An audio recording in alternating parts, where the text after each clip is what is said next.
Hi everyone, welcome back to another Hashtag Trending with me, Ali Reza.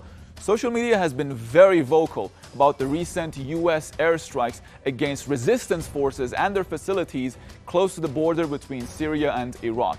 In the next 5 minutes, we'll go through some of these reactions. Stay with me. Democrats and Republicans are two peas in a pod, at least when it comes to their thirst for war.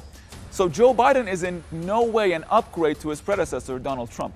His administration claims that the attacks were carried out against groups that were targeting American interests in Iraq and Syria, namely Kataib Hezbollah and Kataib Sayyid al-Shuhada. You see the irony, right? Americans blaming the Iraqis for targeting their interests in Iraq.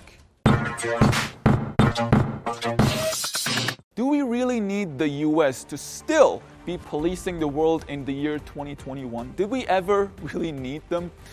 The world would have faced so much less violence and chaos if the US just hadn't been poking its very long nose in everyone's business. Anyways, let's get on with the first tweet by Benigma.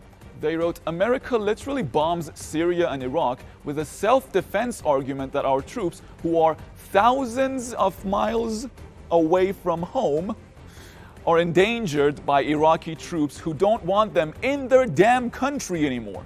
It hurts my head to think about it. It hurts my head. On to the next comment by James Ray. He said the United States has hundreds of overseas military bases with the explicit purpose of projecting US military pressure across all corners of the planet. We are the aggressors. When we bomb people, we can never claim retaliation or self-defense. True that. On to the next one by me.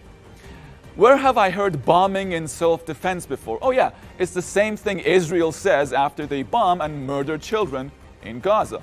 They do say that.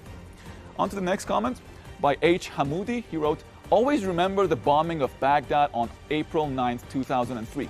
It was festering aggression of vice and lies, leaving behind a country corrupted by sectarianism, corruption, and the absence of sovereignty and law.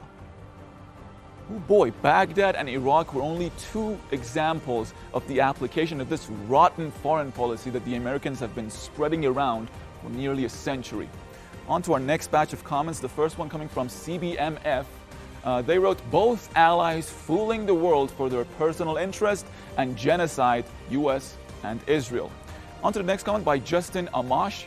He wrote, there's no legal authorization for the US troops to be in Iraq or Syria.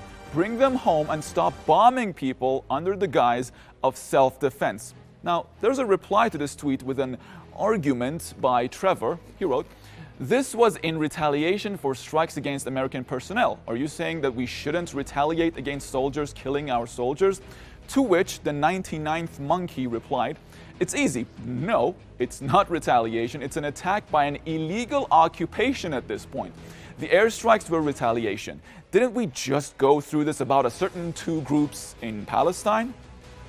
Speaking of retaliation, Iraqi forces fired rockets at an illegal American base in Syria less than 24 hours after the US airstrike, honoring their pledge to avenge the blood of their martyrs.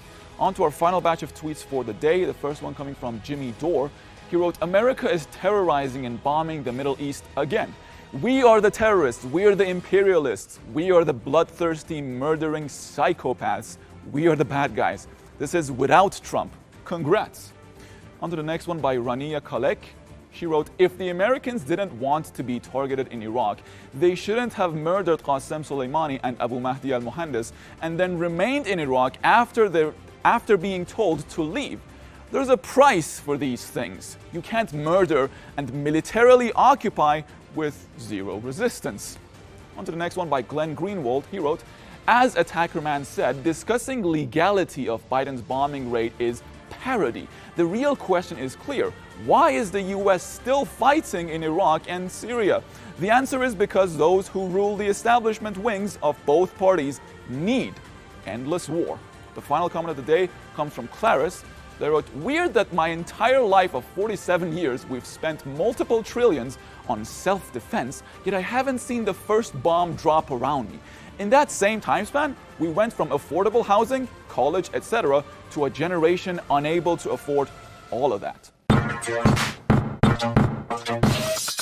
Okay, that's going to be it for me in this edition of Hashtag Trending. Until next time, take care and bye-bye.